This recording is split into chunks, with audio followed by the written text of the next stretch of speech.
네, 안녕하세요. 저 화이팅 통증의학과 원장 정진영이라고 합니다.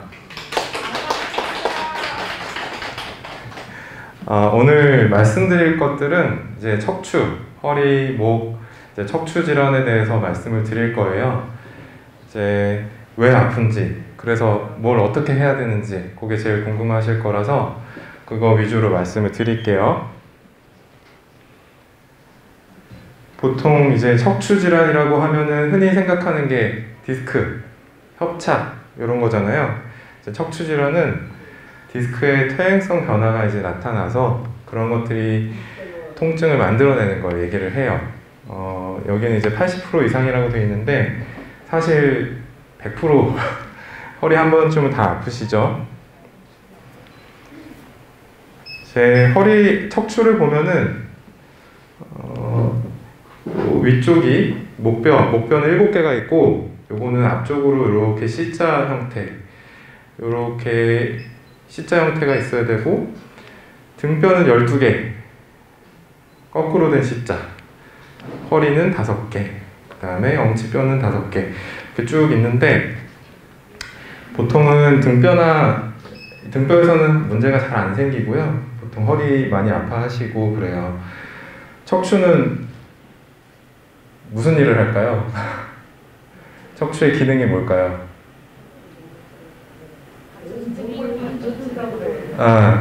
기둥이에요. 우리 몸의 기둥이고 우리 몸을 전체적으로 이제 유지를 하는 기둥이고, 두 번째, 척추 안쪽을 보면 여기 노란색으로 보이는 요 신경들이 지나가요. 척수신경이라고 부르는데 요 신경을 보호하는 게 척추의 역할이에요. 그러니까 몸을 지탱을 하는데 기둥 역할을 하고 그 다음에 신경을 지켜주는 역할을 하고. 그러면 이제 왜 아프냐? 척추를 보면 자, 요 앞쪽에는 디스크가 있어요. 요 디스크가 앞쪽에서 젤리 쿠션 같이 무게를 받쳐주는 역할을 하고요. 그 다음에 가운데 제가 아까 신경이 지나간다고 말씀드렸잖아요. 요 신경 지나가는 관이 있고 그 다음에 뒤에는 요 조그마한 후관절이라는 게 있어요. 이렇게 크게 앞쪽, 중간, 뒤쪽 이렇게 척추가 있는데, 자, 앞쪽에 문제가 생기는 거, 앞에 있는 디스크가 문제가 생기면 이게 디스크 질환이라고 불러요. 흔히 디스크 왔다고, 디스크 생겼다고 하는 게 이 앞쪽에 있는 쿠션에 문제가 생기는 거고요. 두 번째, 신경이 지나가는 터널, 이 터널이 좁아지는 게 척추관 협착증이에요. 그 다음에 뒤쪽에 있는 관절들에 문제가 생길 수 있는데 요거는 후관절 증후군이라고 부르기도 하는데 측만증에서 많이 생기죠. 그래서 크게 앞쪽, 중간, 뒤쪽 그렇게 문제가 생길 수 있다 이렇게 생각하시면 돼요. 이제 하나씩 볼게요. 앞쪽에 문제가 생긴다. 디스크가, 제가 아까 디스크를 젤리 쿠션이라고 말씀드렸잖아요. 젤리가 이렇게 삐져나온 거예요. 그러면 신경을 누르게 돼요. 그래서 디스크 증상이 있을 때 신경이 눌리면서 다리가 막 저리고 땡기고 아프고 허리도 아프고 이렇게 아픈 게 이제 추간판 탈출증, 디스크 질환이고요. 많이 써서 생기고 잘못된 자세 때문에 생기고 나이 들어서 생기고 충격 때문에 생기고 원인은 다양해요. 제일 흔한 증상이 이제 요통, 방사통, 다리 저림 이런 건데,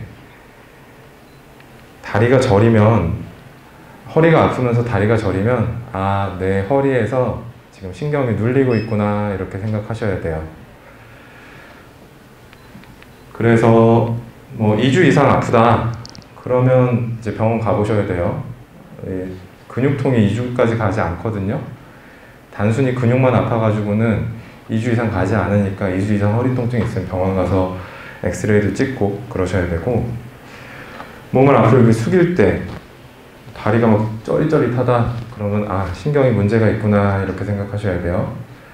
뭐 양말 신을 때, 머리 감을 때 다 똑같이 이렇게 앞으로 숙일 때.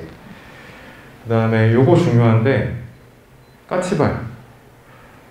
이게 안 되고 힘이 막 빠진다. 그러면 이거는 신경이 심하게 눌린 거라서 병원 가시면 분명히 MRI 찍자고 얘기 드릴 거예요. 그 다음에 이렇게 누워서 다리 들었을 때 이 뒤쪽이 당기는 것도 신경이 당기는 거고요. 요거는 뭐 스스로 막 판단하려고 하기보다는 아, 이런 일이 있으면 병원 가야겠다라고 생각하시면 될 것 같아요. 일단 뭐 치료는 거의 비슷비슷한데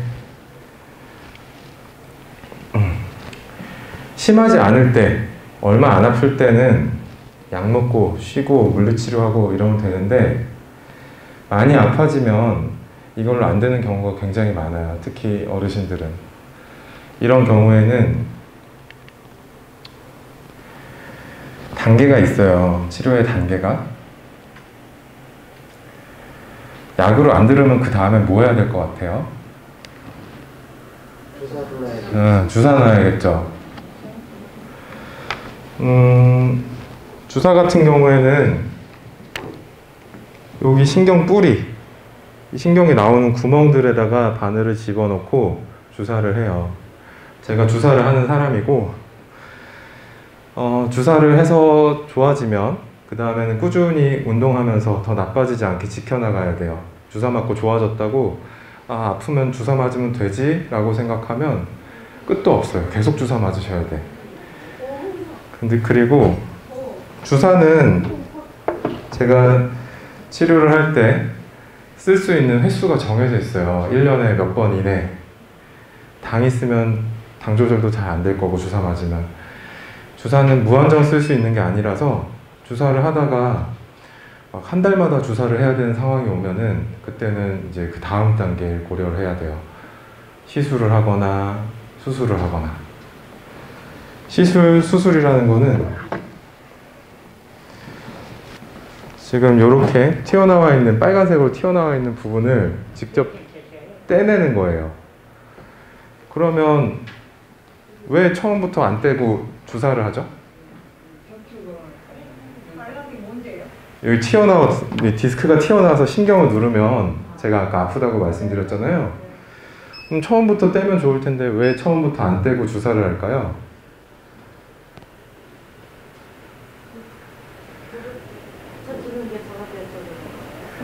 이거를 한번 떼기 시작하면은 그때부터는 당장은 좋은데 5년, 10년 뒤에는 훨씬 더 나빠져요.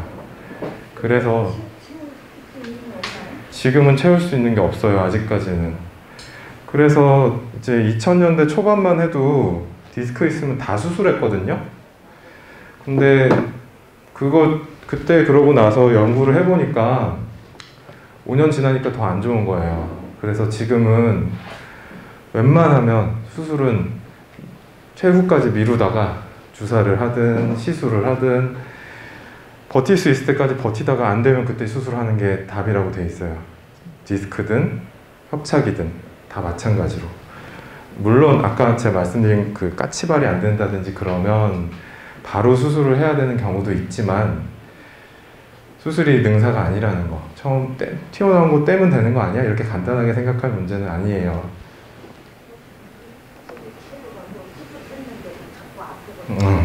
수술했는데 아플 수 있죠. 그러니까 수술한다고 100% 다 안 아프고 좋아질 것 같으면 누구든 다 수술하지. 뭐하러 주사를 하겠어요. 주사 같은 경우에는 보통은 이제 스테로이드를 써요. 그래서 아까 제가 무한정 쓸 수 있는 치료는 아니다 말씀드렸던 거고, 스테로이드 물론 많이 쓰면 안 좋은 약이지만 무조건 안 좋지만은 않기 때문에 적절히 잘 사용을 하면 도움을 크게 받을 수 있다 생각하시면 돼요. 그리고 수술, 요즘은 이제 수술하고 시술하고 한 끗 차이인데 내시경을 쓰든 아니면 직접 이 살을 째고 떼어내든 어쨌거나 이 튀어나온 부분들을 떼내고 그걸 고정시키는 그런 것들을 생각하시면 돼요. 협착은 아까 제가 요 가운데 있는 관이 터널이 좁아지는 거라고 말씀드렸잖아요.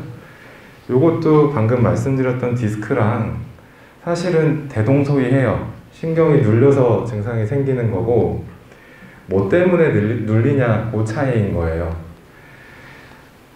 이렇게 좁아질 때는 뒤쪽에 있는 뼈가 자라서 좁아지기도 하고 앞쪽에 있는 디스크가 딱딱해지면서 좁아지기도 해요. 이제 보통 협착증은 많이 써서 관절이 커지면서 이제 생기는 게 대부분이고요. 뭐 똑같아요. 디스크 증상이랑 보행시 다리 통증, 저림 뭐 이런 게 생길 수가 있고 보통 이제 저희들 교과서에서 협착이 있는 분들 뭘 물어봐야 되냐? 그러면 쉬지 않고 버스 몇 정거장 걸으세요? 이걸 물어봐야 된다고 저희들은 배워요. 2정거장 걸으면 뭐 그냥 한 정거장 못 걷는다 그러면 그건 주사를 하든 뭐 시술을 하든 뭐든 해야 되는 상황인 거예요. 이 협착 심하신 분들은 다리가 저려서 땡기고 저리고 막 터질 것 같아서 길게 못 걸으세요. 지금 이것도 마찬가지로 2주 이상 지속되고 조금 걸으면 이제 쉬었다 가야 되고 또 쉬면 또 괜찮거든요. 앉아있으면 요 신경이 지나가는 관, 가운데 있는 관이 어떻게든 좁아지면 그걸 다 협착이라고 불러요. 요 가운데 있는 요 관이요. 앞쪽 때문에 좁아지든 뒤쪽에서 이제 관절이 커져서 좁아지든 간에 좁아져서 신경이 눌리는 거죠. 그리고 선생님, 네.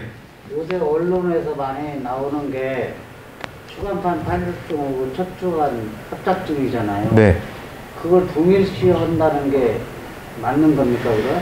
아까 말씀드린 것처럼 협착이라는 거는 어떤 이유로든 좁아지면 그걸 협착이라고 불러요. 앞쪽 때문에 좁아지든 뭐 뒤쪽이 커져서 좁아지든 협착이 좀 더 넓은 범위 뭐 앞쪽 때문에 좁아져도 그건 협착이라고 부르는 게 맞긴 하죠. 그럼 복지부 애들이 헛소리한 거네? 그거는 제가 말씀드릴 내용은 아닌 것 같고 의사들은 뭐 비슷한 개념으로 쓰는 경우가 많아요. 보통 근데 협착이라고 하면 일반적으로는 뭐 뼈 때문에 좁아진 거, 디스크는 순수하게 디스크 때문에 좁아진 거 그렇게 얘기를 하긴 하죠.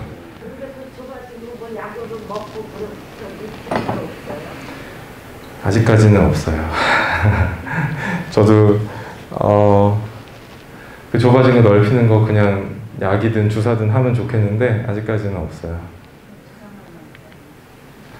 치료는 아까 말씀드린 디스크랑 비슷해요. 심하지 않을 때는 약 먹고 쉬고 물리치료하고 그러는 건데 심하다, 특히 허리만 아플 때보다 다리까지 증상이 있다 그러면 여기서도 주사해야 돼요.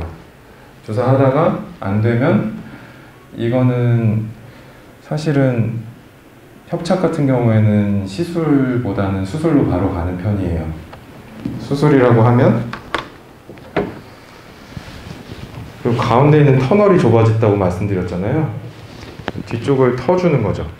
뒤쪽을 터주기도 하고 아니면 디스크 쪽에 문제가 있는 경우에는 이제 디스크에 인공 디스크를 넣고 뒤에 나사 박아서 고정하기도 하고 그건 물론 이제 상태마다 다 다르겠지만 척추관 협착 같은 경우에는 디스크보다는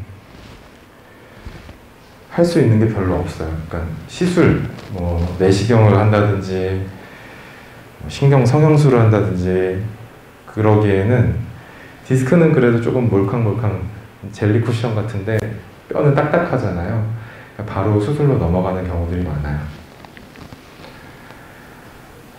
측만, 옆으로 휜 거를 얘기를 하는데 사실 뭐 어르신들 중에서 측만 때문에 고생한다기보다는 요거는 그냥 뒤쪽에 후관절에 문제가 생길 수 있다라고 생각하시는 게 편한데 뒤쪽에 보면 관절이 있잖아요. 요 조그마한 관절들 여기도 문제가 생겨요. 원래는 앞쪽에 있는 디스크가 무게를 80을 버티고 양쪽에 있으니까 10, 10 이렇게 버티는데 앞쪽에 있는 디스크가 딱딱해지고 높이가 낮아지면 얘가 80을 못 버티고 뭐 60, 40 이렇게 줄어든단 말이에요. 그러면 얘 입장에서는 10을 버티던 게 20, 30, 막 2배, 3배가 늘어나니까 여기에 염증이 잘 생겨요. 그리고 그런 일들이 협착 있을 때, 그 측만 있을 때 잘 일어나고. 측만은 사실 자세 때문에 생기는 경우가 후천적으로 생기면 자세 때문에 생기고 선천적으로 타고나는 경우도 있고. 증상은 사실 여러 가지 증상이 나올 수 있어서 이거는 자가 진단으로 될 건 아니고 이제 의사하고 상의를 좀 하시는 게 좋겠고, 뭐 양쪽의 높이가 다르다, 골반의 높이가 다르다, 바지가 자꾸 돌아간다, 치마가 돌아간다, 한쪽이 튀어나와 있다 이러면 측만이 있거나 혹은 골반이 틀어지거나 그럴 수 있는데, 꼭 그렇다고 무조건 치료가 필요한 건 아니니까 사실 증상이 있냐 없냐, 아프냐 안 아프냐, 그게 제일 중요해요. 사실 보통 정도가 심하지 않다 그러면 운동하고 교정하고 그렇게 지내고요. 증상이 심한 경우에는 뭐 수술을 하기도 하는데, 이거는 애들 10대 때는 너무 심하면 교정을 해주기도 하거든요. 심장이랑 폐가 잘 안 자라서 교정을 해주기도 하는데, 어르신들은 이건 생각 안 해도 돼요. 측만 때문에 치료를 하는 어른들은 거의 없어요. 이제 아플 수 있다 정도로 생각하시면 되겠고, 그래서 이제 왜 아프냐, 어떻게 아프냐, 여기 대충은 말씀을 드린 것 같아요. 왜 아프냐 그러면 앞쪽 때문에 아픈 거는 디스크 문제, 중간에 신경이 지나가는 터널이 좁아진 거는 협착증, 뒤쪽이 아픈 거는 후관절의 퇴행성 관절염, 후관절 증후군 이렇게 생각하시면 되겠고, 그럼 이거 어떻게 할 거냐? 다 비슷한데 심하지 않으면 약 먹고 쉬고 물리치료하는 거, 뭐 그걸로 잘 안 듣는다 그러면 그 다음에는 주사를 해도 안 낫거나 주사를 너무 자주 해야 되면 그때는 수술. 대개는 이렇게 크게 생각하시면 되겠고, 이제 오늘 이 강의를 이제 LG화학에서 후원을 해주셨는데, 이제 먹는 약에 대해서 설명을 드릴 거예요. 먹는 약 종류가 굉장히 다양해요. 척추 협착이나 이런 오랜 만성 통증에서 쓰는 약들은 종류가 굉장히 다양한데, 뭐 통증이 조절이 안 될 때, 아까 이제 수술하고도 아프다는 분들 있다고 말씀하셨는데, 그런 경우에는 주사도 잘 안 듣고 수술을 이미 해놨기 때문에 수술을 또 할 수도 없고, 그러면 센 진통제, 마약성 진통제를 쓰기도 해요. 그리고 보통 뭐 그 정도가 아니다 그러면 비마약성 진통제 중에서 이제 타이레놀 계열의 해열 진통제 내지는 소염 진통제 이런 것들을 사용을 하죠. 해열 진통제, 소염 진통제 뭐가 다르냐? 이제 해열 진통제는 말 그대로 열 내리는 진통제 타이레놀이에요. 그리고 소염 진통제, 염증을 잡는 진통제, 염증을 없애는 것들이 이제 흔히 관절염약이라고 부르는 것들이 이제 소염 진통제 계열이죠. 이제 각각의 차이가 좀 있고, 보통 해열 진통제 하면 타이레놀이 제일 흔하고, 소염 진통제는 뭐 에드빌, 뭐 그런 이부프로펜 계열이나 뭐 케톡톡 이런 케토프로펜 계열이나 무슨 프로펜 이러면 소염 진통제인 거예요. 각각 이제 쓰는 용도가 조금 달라요. 이제 타이레놀은 소염 작용이 없어요. 그래서 염증이 붙은 거는 근본적인 해결이 안 되고, 그때는 진통작용밖에 못하고, 그 다음에 소염 진통제, 나프록센, 이부프로펜 이런 염증을 없애는 작용을 하는 것들은 이제 관절염이나 뭐 염증이 있을 때 그 염증을 해결해주는 역할을 해요. 그래서 제가 제일 많이 받는 질문 중에 하나가, 선생님 이 약 먹으면 안 아픈 건 알겠는데 이 약이 근본적인 해결이 돼요? 일시적으로 통증을 그냥 안 아프게만 해주는 거 아니에요? 라는 질문을 제일 많이 받는데, 제가 타이레놀을 처방했을 때는 그 말이 맞아요. 타이레놀을 처방했을 때는 그때 안 아프게 하는 게 맞는데, 무슨 프로펜, 케토톱, 나프록센 이런 소염 진통제를 처방했을 때는 염증을 해결하기 위해서 처방한 거라서 그거는 단순히 안 아프게 만드는 약이 아니라 그 관절염이든 뭐든 염증을 잡는 약이라고 생각하시면 돼요. 그러면 관절에서 손에 큰 저기가 들어간 건 그건 먹어도 괜찮은 거네요, 그럼? 소염 진통제 뭐 일반적으로는 괜찮고요. 그거를 길게 드셔야 되는 거면은 의사랑 상의하시는 게 맞아요. 혼자서 애드빌 같은 거 하루에 몇 개씩 드시는 분들 계신데 그러면 신장이 망가져요. 아니 병원에서 네. 관절에 대한 약을 줄지면요 진통제라고 그러면서 큰 의사선생 약사예요. 네. 선생님이 말을 하거든요.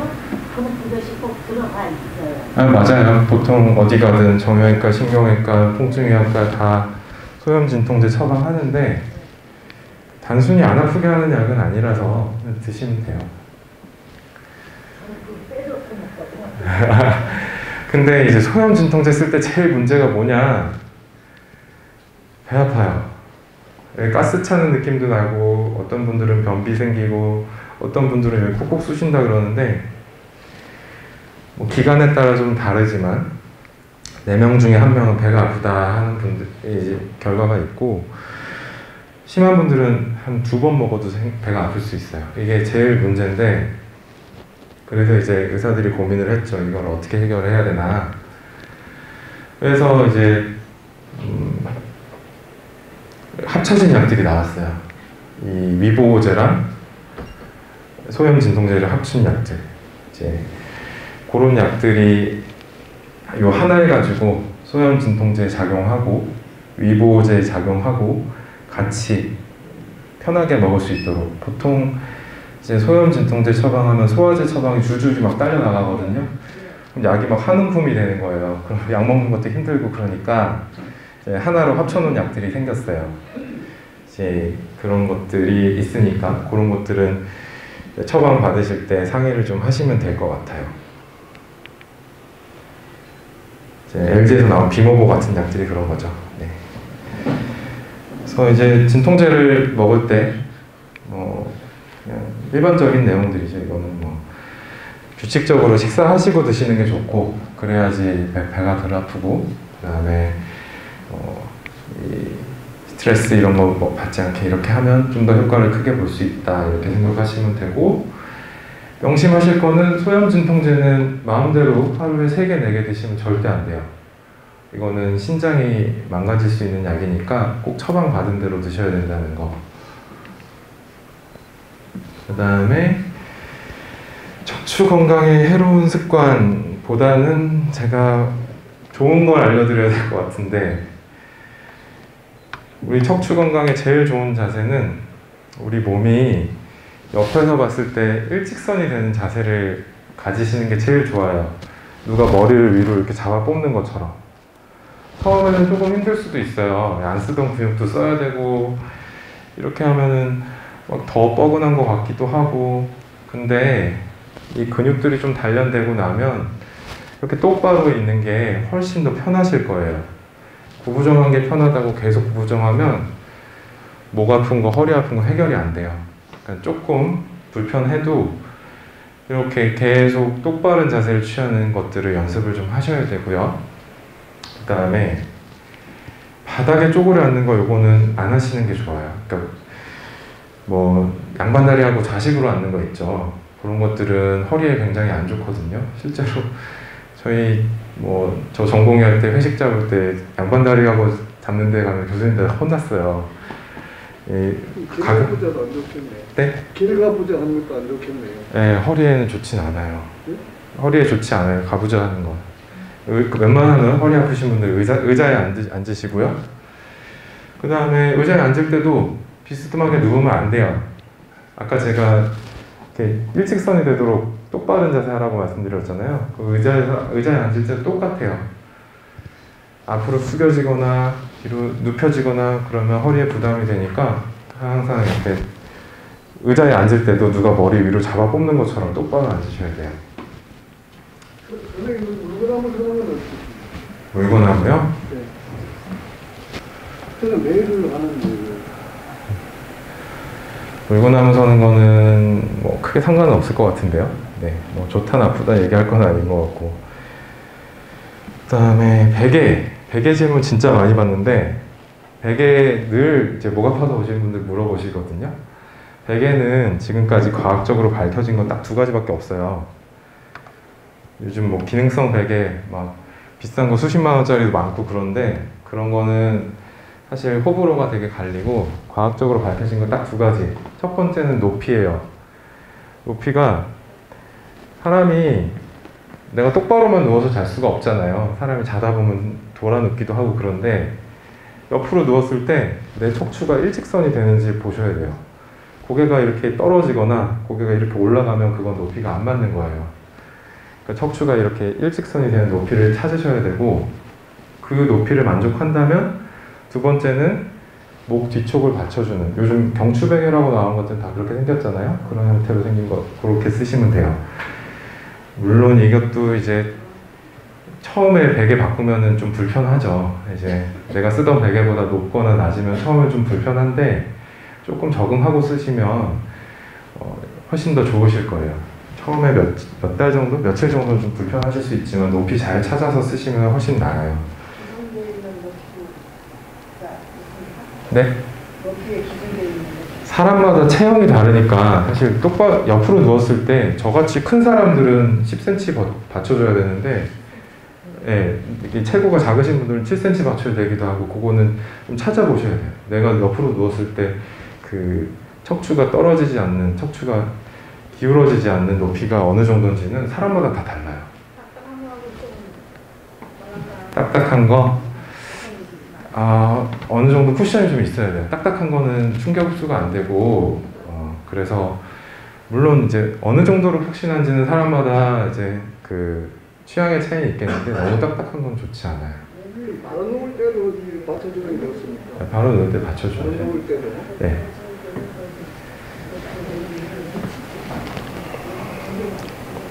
그 다음에 요거 중요한데 오랫동안 앉아있을 때는 한 번씩 일어나 주는 것만으로도 되게 많은 것들이 좋아지거든요. 이 앞쪽에 있는 근육들도 스트레칭도 되고 그러니까 꼭 너무 한꺼번에 오래 앉아있지 말고 중간중간 한 번씩 끊어주시는 게 좋아요. 그 다음에 등을 곧게 펴고 앉아있는 거 아까 말씀드렸죠. 이게 똑바로 앉아있으면 여기 힘을 줄 수밖에 없거든요. 항상 똑바로 앉아 계시고 걷는 게 제일 중요해요. 사실은 이제 척추가 아까 제가 기둥이라고 말씀드렸잖아요. 기둥을 옆에서 받쳐주는 근육들이 튼튼해져야지 결국은 좋아질 거거든요. 근데 그거를 좋아지게 만들려면 빠르게 걸으시는 게 좋아요. 무릎이 허락한다면. 무릎이 괜찮으시다면 빠르게 걷는 게 제일 무난하게 척추 주변을 강화시키는 방법이고 기왕에 걸으실 거면 좀 빠르게 숨이 좀 찰 정도로 빠르게 걸으시는 게 여러모로 좋아요. 그 다음에 무거운 물건을 들 때 이거 좀 중요한데 저는 환자분들 치료하면서 드리는 말씀이 무거운 거 들 때 그냥 허리를 이렇게 숙여서 들면 안 된다고 말씀을 드려요. 허리를 꼿꼿하게 펴고 고관절이랑 무릎을 이용해서 우리 운동할 때 이렇게 캐틀벨 드는 운동? 그런 것처럼 허리를 꼿꼿하게 핀 상태로 내려가서 이렇게 들어 올리셔야 돼요. 무거운 거 들 때는 허리만 가지고 이렇게 들어 올리면 허리에 부담이 되거든요. 그러니까 항상 허리를 꼿꼿하게 펴고 뭔가를 한다 이렇게 생각하시면 되겠어요.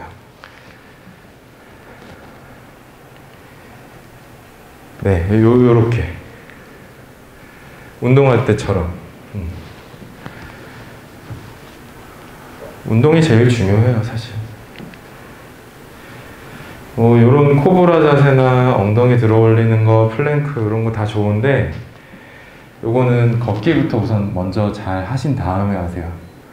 걷기가 우선 밑바탕에 돼 있어야지 이것도 버틸 수가 있거든요. 이런 거 코브라 자세, 엉덩이 들어 올리기, 플랭크 이런 거 사실 요즘 유튜브에 허리 운동 찾으면 금방 나오는데 이거 다 좋은데 하시기 전에 꼭 걷기부터 충분히 이제 근력을 좀 만들어 놓고 하시는 게 좋아요.